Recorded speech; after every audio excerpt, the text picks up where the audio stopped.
Hello and welcome to the Counter Sport Carabao Cup Podcast. I am your host, Darren Timson, joined today by Kevin Bannon and potentially Liam Grice, but we do think he's in bed right now. So if he joins halfway through, we'll welcome him. But for now, it is me and Kevin. And Kevin, Carabao Cup final happening this weekend, but I think we may as well talk about the Champions League this week. The round of 16 fixtures obviously completed Tuesday and Wednesday. We're recording on a Thursday. This will be out on Friday. Arsenal, Real Madrid, PSG, Aston Villa, Barcelona, Dortmund, Bayern Munich, and Inter Milan. We'll obviously get to the Liverpool section of the Champions League in a little bit, but where do you want to start with these quarterfinals or the round of 16 fixtures that just took place this week? I mean, there's only one place, isn't there? Yeah, it's the Madrid derby. I mean, if you're an Atletico fan, my God, you must be absolutely sick. What? It's an absurd way to go out to lose a game of football. It's an absurd way. I think everyone, whether you're looking at these slow down microsecond, oh look, the ball has been touched twice, blah blah blah. They got it right. The referees are finally not against Real Madrid. I think everyone can agree that the rule, whether it actually happened or not, because I'm not still fully convinced that I've seen an angle that it has happened, whether or not it happened, the rule is scandalous. How are you not retaking that penalty? You have to retake that penalty. We were talking about this off air, but if the goalkeeper steps off his line at a penalty kick and they order a retake because it's the goalkeeper getting an advantage, you're gaining no advantage from this double touch thing. It's nonsense. And there was a stat I read since 2014, Atletico Madrid have been eliminated in the round of 16, the quarterfinal, the semi-final, and 2 finals by Real. And they must have thought they could have lost everything away. And then last night happened. It was incredible. And it was Alvarez, the man to get done for this as well. He was so good in the game. He was the best player on the pitch. Real Madrid, quite poor. I thought they improved slightly in the second half, but I didn't think they were great. Obviously, Vinny misses his penalty in normal time, but overall, I didn't think they were great. And I'm not even an Atletico fan. I'm already feeling sick. But I think that's the thing that I think most people like Atletico Madrid. Most people like Diego Simeone. We just want to see them win the Champions League. If your own club isn't in it, I think you want to see Atletico finally get one over their neighbours in Madrid. But Real Madrid, they have this weird voodoo in this competition, whether some people think it's conspiracy against every other club that plays Real Madrid. Who knows? But they always seem to find a way, whether fair, unfair. They'll play Arsenal in the next round. They beat PSV 9-3 on aggregate. Good. I mean, how fun would it? I think at Real Arsenal will be quite fun, but how fun would Atletico versus Arsenal have been? I mean, to be honest, Kevin, I disagree. I think that'd be the worst 180 minutes of my life. Yeah, but to see, I'm not saying it would be good quality, God, no. But how funny would it be? It would be very funny. I mean, we've discussed this before. Arsenal have been rattled at Wolves. Imagine going to the Wanda with Simeone. Simeone controlling the crowd. Yes, I mean, I know. For what it's worth, I think Real Madrid will beat Arsenal. But I don't think they'll hammer them, because I just feel as if Arsenal, while this is going to sound ridiculous when they've scored 9 goals over 2 games in the Champions League, but we've spoken about the lack of forward options, and Madrid are actually getting defenders back at the moment. So while they're defensively good, I just don't think they have the firepower to keep up with Madrid. So I don't think they will absolutely batter them, but I do expect them to go through. And it's also you also have to factor in the Real Madrid in the Champions League Yeah, thing as well. that is the thing, and again, that's why it'll be quite funny to watch Arsenal face Real Madrid in the Champions League. I think. I don't know really where I stand with it. I think on one hand, I can see Arsenal getting absolutely battered here, especially at the Bernabeu. I think Real Madrid has to play better. We were just speaking about it then as They well. do, They yeah. didn't really play great against Atletico.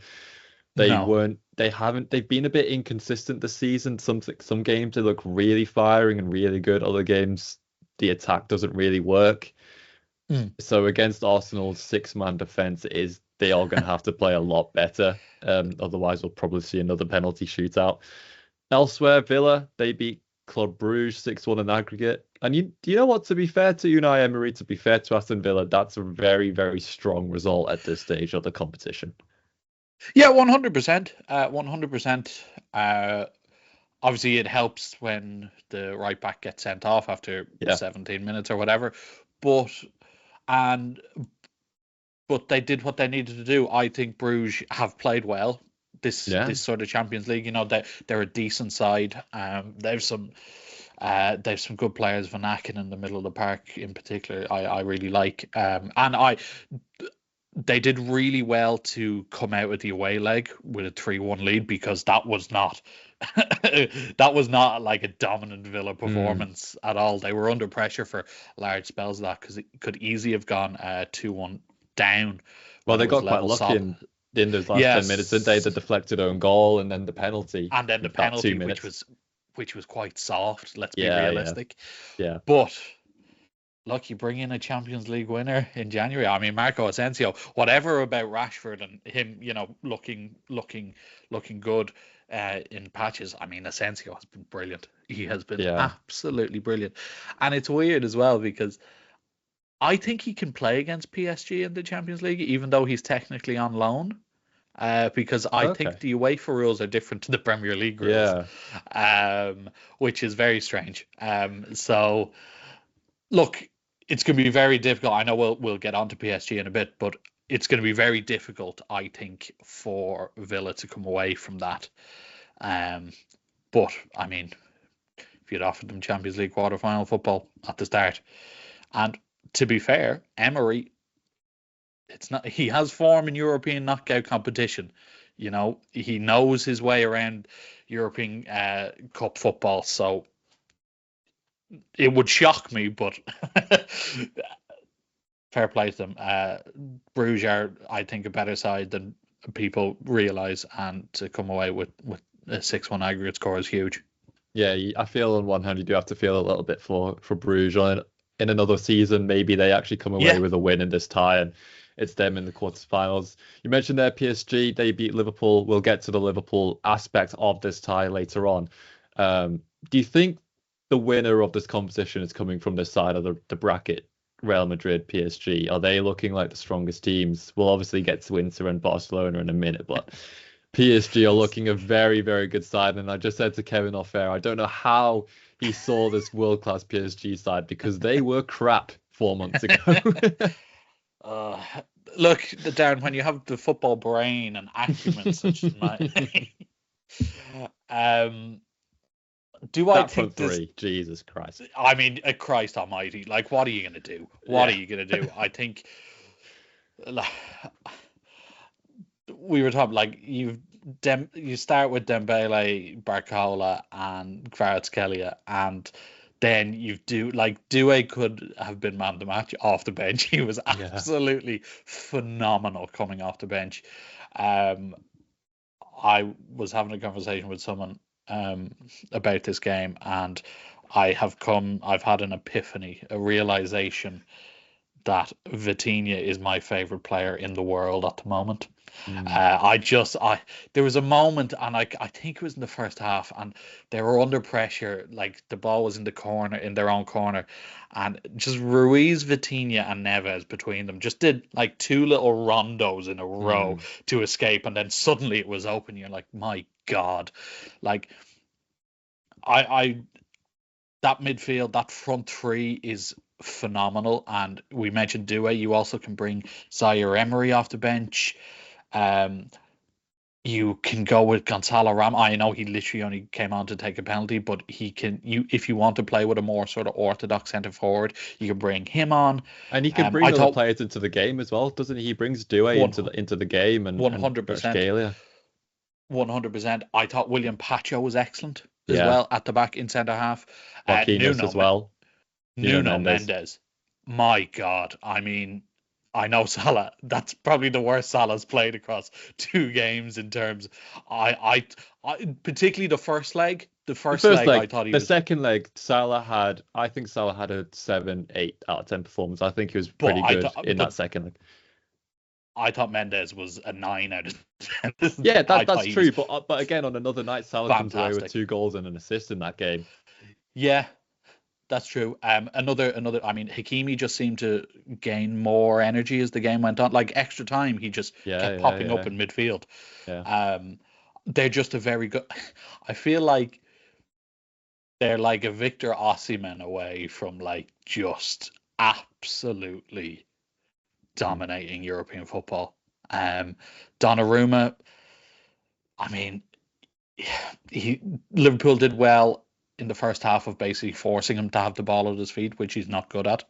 But as soon as you get to a penalty shootout, like it's like having a grizzly bear in between the sticks. Like he's just massive. He's massive. So unless you do what Salah did and put it right in the corner, if he guesses right, he's probably going to save it.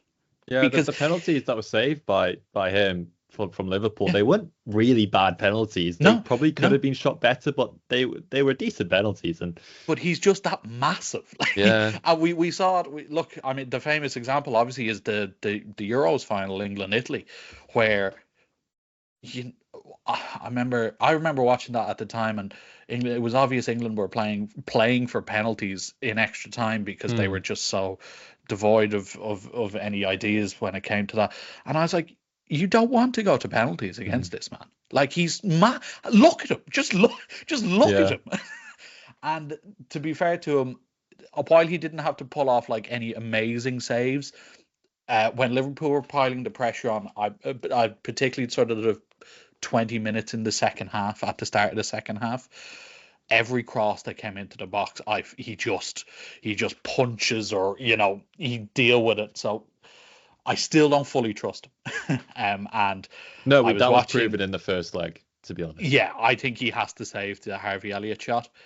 But to be fair to him, I mean, if Alisson basically won the game for Liverpool in the first leg, you could argue Donnarumma won the tie because of his 2 penalty saves. So fair play to him. And they're scary. They are very scary. I don't want to see them if I'm Real Madrid. That's a tough game. If I'm Arsenal, that's tough. And look, Villa, I think at this point, anything other than this is just a nice surprise, basically. So, no, I think Villa have made where they've exceeded their own expectations. Yeah. I think a quarter-final at the start of the season probably would have been a long shot. They're now in it. They now have a chance for a semi-final. It's knockout football. Who knows what can happen? Benfica, Barcelona, Borussia Dortmund, Lille, Bayern Munich, Bayer Leverkusen, Feyenoord, Inter Milan with the other ties in the round of 16. Barcelona, Dortmund, Munich, and Milan all making it through. I think, Kevin, before we get onto the Carabao Cup final, probably only really point in talking about Barcelona and Bayern Munich, Inter Milan here. Dortmund, they beat Lille 3-2 on aggregate. Bayern absolutely battered their league title rivals this season in Bayer Leverkusen. But let's be honest, the Bundesliga is probably over. And Inter Milan, very comfortable in the first leg, a little bit less comfortable maybe in the second leg, but they still came through 4-1 on aggregate. Very tasty ties coming up here. Oh, the Bayern Inter one maybe I think is my favorite of the quarterfinals. I absolutely, I think I tipped Inter to win the whole thing in like October or something. Yeah. And I'm sticking with it. I'm going to stick to my guns here. They've conceded 2 goals in the Champions League. One of them was a penalty against Feyenoord in the last game, and the other was a last-minute goal to Leverkusen in the group phase. I mean, they're very difficult. Inzaghi is one of the best coaches in Europe. Marcus Thuram has been on form. Their wing backs are so difficult to deal with. I think DeMarco will be back by the time they're defensively sound. But Bayern will be a real test. Kane has been fantastic in the 2 legs against Leverkusen. He was absolutely brilliant. Musiala, we know the quality he has, and if he gets going, and it feels like Bayern. I've been kind of unconvinced by them in various parts this season. I think Company will be a good coach. I don't know if he's a good coach, a really good coach at the moment, but they seem to be coming together at the right time and peaking sort of as the season goes on. This will be the real test for Company, though, won't it? Because they did struggle against Celtic. They struggled a little bit in the group phase. Getting through Bayer Leverkusen in the way they did is no mean feat. Like we can't really understate that. 5-0 on aggregate is insane. Leverkusen, very good side. They were missing a few players. That does have to be said. But look, the title's over in the first leg. But he's coming up against Inzaghi and Inter Milan now. And if we're going to see what Company's all about here, I think, aren't we? 100%. 100%. And I compared Company's Bayern to his Burnley side in the Championship, where they battered the teams they're supposed to batter, but when they come up against a really decent outfit, they look quite ordinary. But you're right. I think this one, while it's a great tie, I think it's who you trust more, and you have to trust Inzaghi more, because he's won league titles, he's been to a Champions League final. They're an experienced side. They know what it is to get there. Just quickly on Inzaghi, sorry. Do you think that he's looking at this quarterfinals and thinking this is a real opportunity for Inter Milan to win this whole competition now? I mean, we'll probably get onto the quarterfinals when it comes around, but just quickly on that, do you think Inzaghi is looking at this and thinking this is the perfect opportunity for him? Yeah, 100%. Because he's looking at the draw and saying, look, I think we can get by Bayern, and I think if it's Barca or Dortmund, probably Barca, we can get by them. And then you're in a final, and it's more than likely going to be one of Real or PSG. And I think unless it's Real Madrid, he's probably like, I back my players. I know exactly what we're doing. This group has been together for a long time. Like I said, we've already been to a Champions League final against City, which was really tight. Like I remember looking at that game thinking, look, if Lukaku had his finishing boots on, it could have been a different story. There's no reason why they shouldn't. The only thing that may hold them back, if you look at PSG and you look at Bayern, and I'd say for Real and Barca as well, they all have title races, whereas Bayern and PSG don't. Like it's over, and you could make the argument for Arsenal as well in the other way, that there's no real title race. So that's the only thing. But Inter seem to have the depth. He's quite happy to rotate in Serie A. Why not?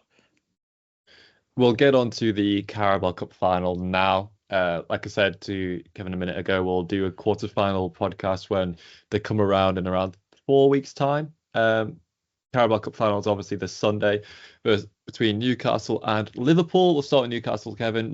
They beat Nottingham Forest, Wimbledon, Chelsea, Brentford, and Arsenal very, very convincingly in that semi-final en route to this final. They currently sit 6th in the Premier League, having a better season than it looked like they were going to have at the start. They weren't great at the start of the season, and then they just had this weird run of form. Slipped up a little bit in the last few weeks, but obviously a final is now a final. They were beaten, though, by Brighton in the FA Cup, another competition where they were probably thinking they could have made a final, so a little bit disappointing there. How have you made their season so far coming up to this final now? Well, look, I'm not going to sit here and say I got this right. I mean, my bold prediction was Eddie Howe would be sacked by Christmas, and that clearly didn't materialize. So, as much as you praise me for the PSG one, I'm gonna take this hit. Look, I think you're right. They've been inconsistent, but when they do have the quality to arguably be further up into that top four, maybe where Mm. Forest are, but I think they're just a bit inconsistent. I mean, how many times do we speak about Alexander Isak? Like, he's possibly one of, if not the best centre forwards in the world at the moment. I know there's an injury doubt. He played against West Ham on Monday, which obviously helps, but didn't quite look at it. But he's back anyway, and that's huge. Speaking of midfields, I think their midfield of Bruno Guimaraes, Sandro Tonali, and Joe Linton is really powerful. They're just all like really good athletes, and they're good on Tonali and Guimaraes in particular are good on the ball, and I think that's their main strength, those three. And then you've willing runners like Murphy, and I know he's not playing, but he's suspended, but Anthony Gordon, and then Isak. I think Lewis Hall is a big miss for them. Because he's been excellent this season. They have the fullback tandem of Livramento and Hall has been one of their real big strengths this year.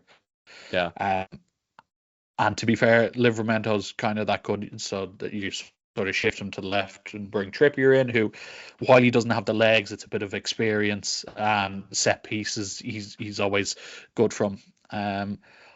I still don't really trust like Dan Burn. I like Botman and Cher. I think Botman is injured now, though.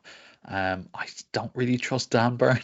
I don't know what it is about him. There's just something about him that I don't trust. Look, I think they're a good side that can be inconsistent. But, I mean, this is their big chance to win a trophy, which their fans crave. Obviously, because they haven't won one since the 50s. Their owners will want to see results. Remember, their owners are hosting a World Cup in the next 10 years, and they will want to, make everyone aware that, this is the new face of global football is Saudi. Newcastle are a part of that. And if they don't get European football this year, I said it from the start, Isak won't hang around another season. Bruno Guimaraes may not hang around another season. Liverpool wanted Anthony Gordon last season as well, like in the summer. Will he want to have another season of no European football? Now, I think they'll at least get Europa League this year. I think they've positioned themselves. But having already sort of tasted the Champions League football, will that be enough? I think it should be at this stage, but yeah, it's a big end to the season here, and obviously with a win on Sunday, you guarantee at least Europa League football, which is huge. But yeah, I think it's a big end to the season for this team who have the ability to be more than what they are currently. Yeah. No, I agree there. Another big miss for them is, you've just mentioned there, Anthony. He's not going to be playing this weekend due to his stupid suspension. Not because of the suspension being stupid. It's a stupid thing to have done by him. Yeah. He just didn't want to play against his boyhood club. But he is going to be a big miss because he will. Wembley is a huge pitch, and without potentially Trent as well, it's looking likely he's not going to be playing this weekend. And Anthony really could have exploited that right hand side on Liverpool. As it is, Harvey Barnes is going to be playing. He's not a bad player, Harvey Barnes. He's a good player. He just doesn't have that explosiveness of Anthony, does he?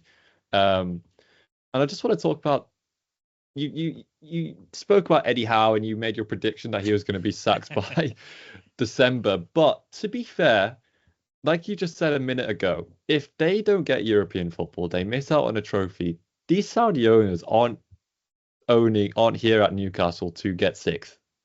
They are here to win the Premier League, to get into the latter stages of the Champions League. And I think I still agree with you. Obviously, Eddie Howe has been given the season, probably because the season went a lot better than it was looking likely. But I don't think he's the man to take them to that Premier League title, to that Champions League semi-final, final. There's a bang of Mark Hughes at Man City off him, isn't there? before they brought Mancini in. There really is. Yeah, I think you're right. Look, I think if they don't win a trophy and they collapse at the end of this season, because it's looking like eight European places so I think it's unlikely they finish. But for some reason, say Isak gets injured or whatever, or Bruno gets injured, and they miss out completely, I still think he's built up enough credit in the bank, because he has gotten them to the Champions League so far already. Excuse me. So I think he's built up enough credit where I don't think there's any real way they get rid of him in the summer. But do you think it's a situation where how long do you think they're going to give that time? Because obviously he does have that credit in the bank, but maybe they're also looking at it as Isak may go, Guimaraes might go. They potentially bringing in other players might be hindered if they don't get rid of Eddie Howe. And that sounds harsh to say, but do you think they're maybe thinking we have to be bold here? He's done a good job. But at the end of the day, they want results now. I do look at it and think, who do you bring in at the moment to replace him? I think you have to look at the market. And while I agree with what you're saying in terms of, I think Isak will probably go during the summer regardless. Now, to be fair, Newcastle are in the position where they don't exactly need the money, so they can hike up that price. Well, it's 150 million if they don't make Champions League football. Yes, so it's basically unsellable if they do make it. I think they'll spend in the summer because they haven't really done much over the past sort of 2 windows. So I think they'll try bring in another winger on the right-hand side. I think they'll probably bring in another defender. They might even, Nick Pope is good. Can you upgrade him? I watched Lucas Chevalier at Lille last night, who was very, very impressive. I'm surprised you've not mentioned your Irish goalkeeper there, Kevin. Kevin Keller. You could. I think he is, but do they think he's better than Nick Pope? Maybe not. I've been banging the Kelleher to Chelsea drum for 6 months. So I still don't understand why they haven't done it. And also Napoli apparently are looking for a goalkeeper, and I would kind of love to see Kelleher in Serie A. Anyway, we're getting sidetracked. I think you look at the market, the manager market, and think about who's out there. Do you think anyone's out there? Right now? I'm literally trying to go through the list in my head. Jurgen Klopp. No. Look, if Conte doesn't win the Serie A title with Napoli and blows up there, you might have a chance. Here's one for you. Actually, it will never happen. It will never happen. But I like the idea of it. And by the way, Eddie Howe will still be in charge, so this is kind of a pointless conversation, but still, I like it.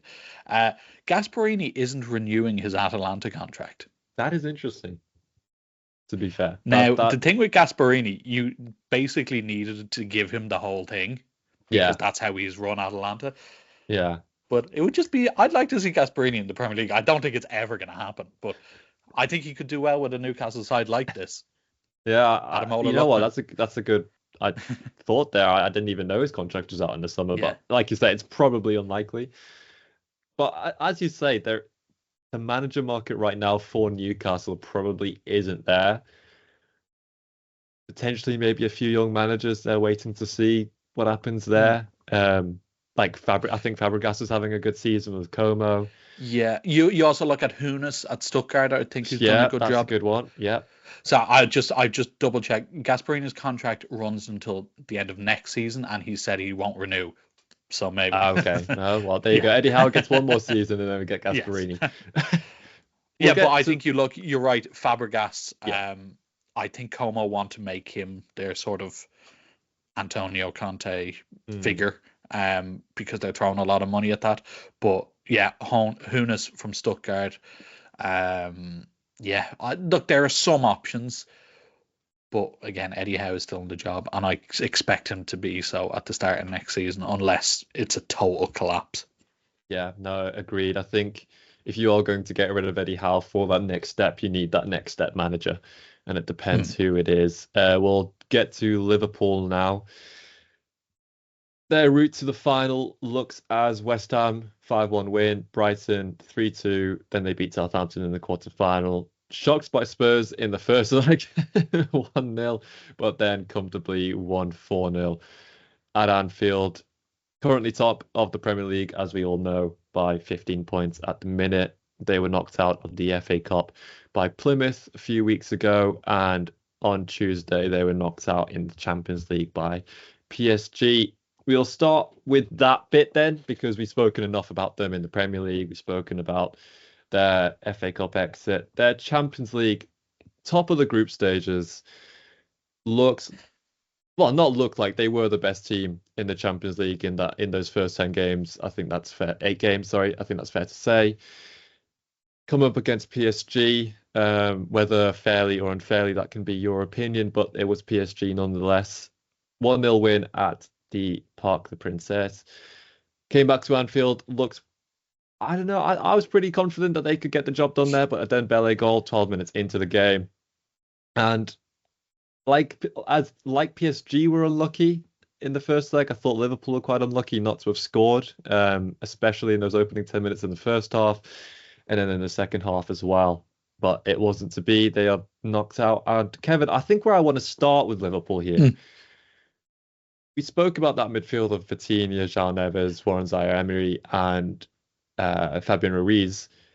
When you look at Liverpool's midfield, and I'm not going to pick on Szoboszlai or McAllister because I thought they were excellent in midweek. I thought they showed their class. I think they showed that they belong at this level. But do you think when you look at who PSG's 6 was, and then you looked at Liverpool's 6, do you think Gravenberch was a bit out of his depth over the 2 legs there? Yeah, I think so. Look, I think Gravenberch has played really well this season. I think his form has dipped slightly in the second half. I thought he was really good, obviously, to open up, and it was like, Liverpool don't even need a 6. Look at him. To be like, he's kind of dropped off. He's still a young player, but I think you're right. I think he did look slightly out of his depth last night. I think you're right. I think McAllister and Szoboszlai were very good midweek. I think Szoboszlai in particular ran out of legs towards the end. He did. He just looked gassed. He really did. And look, for all the praise he has gotten, and deservedly so, I think this might be a bit onslaught, slightly. I think I think you can rotate more on Saturday against Southampton. Yes. Possibly the worst ever team in the Premier League at home. And I think he should have pulled Jota sooner. Whether that's for Darwin, whether that's... is Gakpo still not 100%? He didn't look like it in that extra time, did he? No, but I think Jota didn't play well at all. And I think he should have pulled him sooner. And I think it sort of goes back... You look at PSG made 8 changes to their side beforehand for the weekend. Now, they did bring all the big boys off the bench when it was sort of in the balance, but they were only on the pitch for a half an hour, 20 minutes. And I feel like Liverpool could have done something similar on Saturday. Because the extra time period, PSG dominated extra time. Yeah, they really did. No, Kevin, I completely agree with you there. I don't think Konate, for one, as well, should have started at the weekend. I think Kwanzaa should have played. I think Endo against Southampton would have been a perfect time to start him there as well. Obviously, he gave 45 to Szoboszlai and McAllister, so I thought that was actually okay. I thought that was fine. I kind of expected that to happen. He took Jones off at 45 minutes as well, and I thought that was more to do with Tuesday, but obviously he didn't end up starting Jones. Obviously, he didn't have a good game against Southampton, but he gave Gravenberch the 80 minutes, so I thought he was going to start Jones. But look, I saw a stat after the game against PSG, and I think it tells the story which we're both talking about here. Every Liverpool midfielder that started in midweek has played over 2,000 minutes this season. No PSG player has played over 1,500 so far. Exactly. I think Liverpool's recruitment this summer is going to have to be very, very bang on, and that's without potentially having to replace Mo Salah or Virgil van Dijk, because if that's in there as well, then I think a lot too much is going to have to be done. But let's forget about that for now and pretend they're going to sign a contract. He needs a midfielder that he can trust to bring on.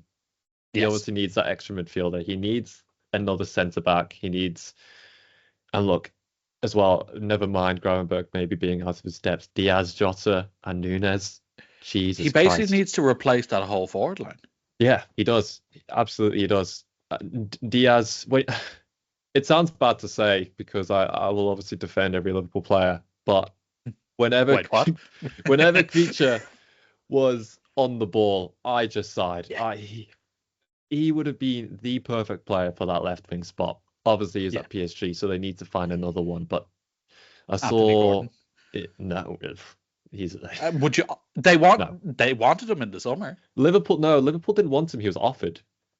He was offered to Liverpool. I still think he might be. I think he's an all right option to be fair. Yeah, but do you think he's had a better season than Diaz? I don't think so. No, it's probably been similar. I don't think he's had a better season than Gakpo. If you're going to upgrade that spot, I wouldn't go for Anthony Gordon. No, but they may have to. There's other players out there. There are other players out there. I think, yeah. I mean, there was rumors in the summer that he basically wanted to replace his whole forward line in the summer, but all he got was Chiesa, who basically has done nothing. Yeah, I think he needs to. I think Isak has to be on a short list, obviously.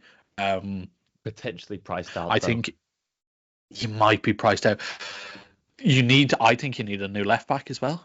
I've been saying that all season. Yeah, so I mean, Kirkez is the obvious one, and I think you can get him out of Bournemouth. I feel like Bournemouth are going to get Southampton 2014 with everything. So I think if you can replace him, the midfield, I do wonder if he. I was thinking about these midfield options for Liverpool, and the guy at Benfica, Erkan Kökçü, was Slot's captain at Feyenoord. And he made him captain when he was like 21, 22. I think he's a really good he's a really good player. He might be an option at not an extortionate price from Benfica, although listen, they've paid extortionate amounts of money to Benfica in the last few years. I think he's an option. You could look at second Stuttgart mention in the pod today, but you look at someone like Angelo Stiller, who could fill that 6 role. And then up front, I mean, yeah, you need a striker. They need a striker. They need a proper centre forward. Isak, yeah, but who else? Well, when I look at this, would you take Osimhen? You would, but his wage concerns could be astronomical. I think that forward line. Ademola Lookman is actually a decent option because he's going to leave Atalanta. I'll pass on that one as well. Thanks, Kevin. How dare you? I'm thinking that forward line, though, it kind of depends on what kind of player you're looking for. And I think that's the same thing in midfield. I think Liverpool need a really strong defensive player. And I know that sounds so obvious to say, but they also need someone who's really good progressing the ball, because that's where Gravenberch struggles. We saw the technicality of Vitinha, Fabian Ruiz, and John Neves. Yeah. And even there's been links to Warren Zaire-Emery. I don't know how likely that could be, but I don't. You don't know. That there are links to that. There is in that forward line. It depends. I think if you were able to sell Jota, Nunez, and Diaz, you could probably spread out the cost of 3 players. And I think as a backup, I'd probably look at Jonathan David. He's going to be free in the summer. He's a free agent. Yeah, you could do a lot worse. Yeah. So I'd look at him as a backup. And then as a starting player, do you look at Cunha, João Pedro? Do you look at Hugo Ekitike? that left wing spot. You're going to have to pay over the odds for Ekitike because But that's the problem. Do you want to pay over the odds for him? This is the thing, because Frankfurt are the best at doing are the best at selling at a high price. So he is a good player, but you're going to have to overpay for him, I think. Absolutely. Left wing, do you look at Semenyo from Bournemouth? Again, I another think PSG player. Arsenal are going to go in for Semenyo as well, I think.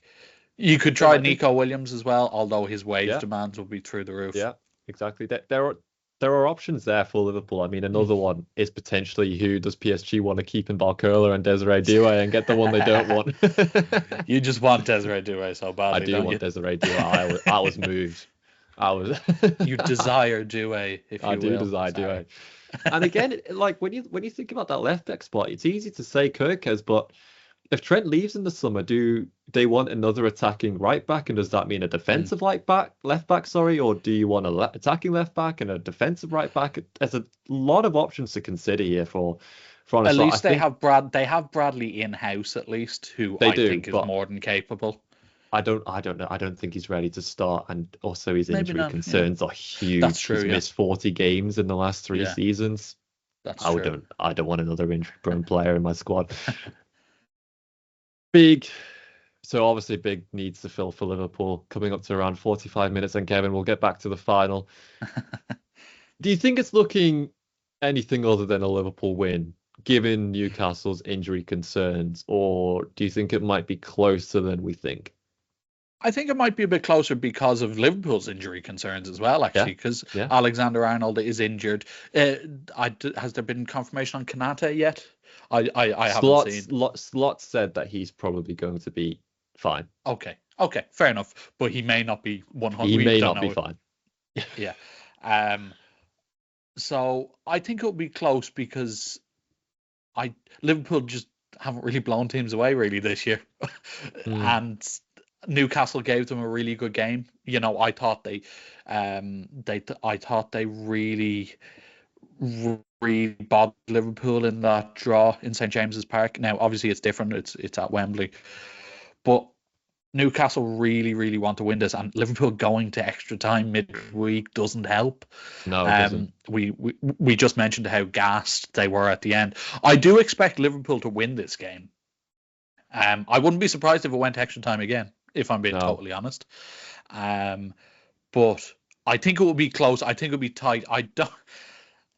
In contrast to the 2 Liverpool PSG games, which were wildly entertaining to watch, I just don't think this may not get me seated up in my seat, unfortunately. But I do expect Liverpool to win. Let's go 2-1 after extra time. 2-1 after extra time. I'm gonna go 2-2. Then I for some reason I see penalties again. Hello. The thing is, if Queevy and Keller is in between the sticks, you'll win a penalty shootout. That's well, that's the thing. It's Allison's one weakness. Look, I mean, I hope Konate starts, because if not, I like Endo, but him against Isak would just be a disaster, I think. Yeah. But like you said, that midfield battle, Joe Linton is I'm going to be honest here, he's a bit of a bully in the middle of the park. Yeah. He is physical. He will take Gravenberch out of the game from minute one, I think, especially if Gravenberch starts. I don't think he should, but he probably will. And I foresee Newcastle scoring in the first 5 minutes of the game. Oh my God. I'm not confident at all. I was about 4 days ago, but no. Yeah, 2-2, Liverpool win on penalties. We'll leave it there, 45 minutes. And as Grice's punishment for not joining us today, he can edit this one and put it out on the YouTube. That seems fair. That does seem fair. So thank you very much for listening. If you're watching on the YouTube, please like and subscribe. Comments are appreciated. Kevin is going to have a special for us on Monday, St. Patrick's Day. So please look forward to that. Our first guest on the podcast. But for now, thank you for listening. We'll see you soon, and goodbye.